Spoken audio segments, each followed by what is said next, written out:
എല്ലാവർക്കും നമസ്കാരം. നമ്മുടെ പുതിയൊരു അധ്യായത്തിലേക്ക് ഏവർക്കും സ്വാഗതം. നമ്മൾ കർക്കിടക മാസത്തിലെ ചെയ്യേണ്ട കാര്യങ്ങളെക്കുറിച്ചാണ് പറഞ്ഞുകൊണ്ടിരുന്നത്. അപ്പോൾ തീർച്ചയായിട്ടും നാളെ 1-ാം തീയതിയാണ്. വളരെ വിശേഷമാണ്, പുണ്യമായിട്ടുള്ളൊരു മാസമാണ്, രാമായണ മാസമാണ്, എല്ലാം കൊണ്ടും വളരെ പവിത്രമായിട്ടുള്ളൊരു മാസമാണ്. അപ്പോൾ തീർച്ചയായിട്ടും നമുക്ക് ഈ മാസത്തിൽ ചെയ്യാൻ സാധിക്കുന്ന ഓരോ കാര്യങ്ങളും, പല കാര്യങ്ങളായിട്ട് പറഞ്ഞു, ഓരോ കാര്യങ്ങളും ഏതൊക്കെയാണോ ചെയ്യാൻ സാധിക്കുന്ന ഏറ്റവും എളുപ്പമുള്ള കാര്യങ്ങൾ, അല്ലെങ്കിൽ നമ്മളെക്കൊണ്ട് സാധിക്കുമെന്ന് ഉറപ്പുള്ള കാര്യങ്ങളുണ്ടാവുമല്ലോ, ആ കാര്യങ്ങൾ നിർബന്ധമായിട്ടും ചെയ്യുക. അത് ചെയ്യണമെന്ന് മനസ്സിൽ ഉറപ്പിച്ച് തന്നെ ഇന്ന് രാത്രി കിടക്കുമ്പോൾ അങ്ങനെ ഉറപ്പിച്ച് തന്നെ കിടക്കുക, ഈ ഒരു മാസം ഞാൻ ഇങ്ങനെയൊക്കെ ചെയ്യും എന്നുള്ള കാര്യം.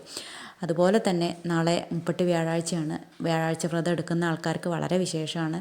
വിഷ്ണു പ്രീതികരമായിട്ടുള്ളൊരു ദിവസമാണല്ലോ വ്യാഴാഴ്ച. അപ്പോൾ നാളെ വിളക്ക് കൊളുത്തുന്നത് നെയ്യിലായിരിക്കാൻ പറ്റുന്ന ആൾക്കാർ നെയ്വിളക്ക് കൊളുത്തുക വളരെ വിശേഷമാണ്, ഐശ്വര്യമാണ്, നമ്മുടെ കുടുംബത്തിന് തന്നെ നല്ലൊരു ഐശ്വര്യമാണ്. അപ്പോൾ നെയ്വിളക്ക് കൊളുത്താൻ സാധിക്കുന്ന ആൾക്കാരൊക്കെ അങ്ങനെ ചെയ്യുക. ഇനിയിപ്പോൾ അല്ല എങ്കിൽ എണ്ണ ഒഴിച്ച് സാധാരണ വിളക്ക് കൊളുത്തുന്ന മാതിരി തന്നെ നമുക്ക് കൊളുത്തുക. ശീബോധിയൊക്കെ എല്ലാവരും വെച്ചിട്ടുണ്ടാവും എന്ന് വിചാരിക്കണു. മഹാലക്ഷ്മിക്കായിട്ടും ഒരു വിളക്ക് വെക്കണം. അങ്ങനെ എല്ലാ വിധത്തിലുള്ള നന്മകളും എല്ലാ കുടുംബത്തിലും എത്തിച്ചേരാനായിട്ടാണ് നമ്മൾ ഓരോരുത്തരും പ്രാർത്ഥിക്കുന്നത്, അല്ലേ? നമ്മുടെ കുടുംബങ്ങളിൽ എല്ലാ വിധത്തിലുള്ള ഐശ്വര്യങ്ങളും ഉണ്ടാവാനായിട്ടാണ്.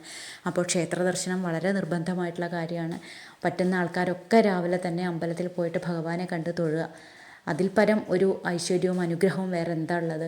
അപ്പോൾ ഭഗവാന്റെ അമ്പലങ്ങൾ അടുത്തുണ്ട് എന്നുണ്ടെങ്കിൽ തീർച്ചയായിട്ടും ഇനിയിപ്പോൾ അടുത്ത ഏതൊരു അമ്പലമാണ് ഉണ്ടെങ്കിലും ആ അമ്പലത്തിൽ പോയിട്ട് തൊഴുക. നമ്മുടെ തൊട്ടടുത്തുള്ള അമ്പലങ്ങൾ ഏതോ ആവട്ടെ, ആ അമ്പലത്തിൽ പോയിട്ട് തൊഴുക. പറ്റുമെങ്കിൽ ഈ ഒരു മാസം മുഴുവൻ അങ്ങനെ തന്നെ തൊഴാനായിട്ട് ശ്രമിക്കുക. പറ്റുന്ന ദിവസങ്ങളൊക്കെയും തൊഴുക. മുഴുവൻ എന്ന് പറഞ്ഞാൽ ചില ആൾക്കാർക്കൊക്കെ ചിലപ്പോൾ പറ്റിയെന്ന് വരില്ല. അപ്പോൾ നമ്മളെക്കൊണ്ട് സാധിക്കുന്ന ദിവസങ്ങളൊക്കെ പോയിട്ട്, വിശേഷ ദിവസങ്ങളൊക്കെ പോയിട്ട് തൊഴുക. ഭഗവാന്റെ അനുഗ്രഹം നമ്മുടെ കുടുംബത്തിനും നമ്മുടെ മക്കൾക്കും എല്ലാവർക്കും ഉണ്ടാവാനായിട്ട് പ്രാർത്ഥിക്കുക. പറ്റുമെങ്കിൽ പോകുമ്പോൾ കുടുംബത്തോടു കൂടി പോവുക. അച്ഛനും അമ്മയും കുട്ടികളും എല്ലാവരുമായിട്ട് പോവുക. അങ്ങനെ പോയിട്ട് തൊഴുമ്പോൾ ഒരു പ്രത്യേക ഐശ്വര്യം നമ്മുടെ കുടുംബത്തിന്. നമ്മൾ ഒരാൾ മാത്രമല്ലല്ലോ പ്രാർത്ഥിക്കുന്നത്, എല്ലാവരും കൂടിയുള്ള പ്രാർത്ഥനയല്ലേ, അതിന് ഫലം ഇരട്ടി തന്നെയാണ്. അപ്പോൾ അങ്ങനെ പോകാനായിട്ട് ശ്രമിക്കുക.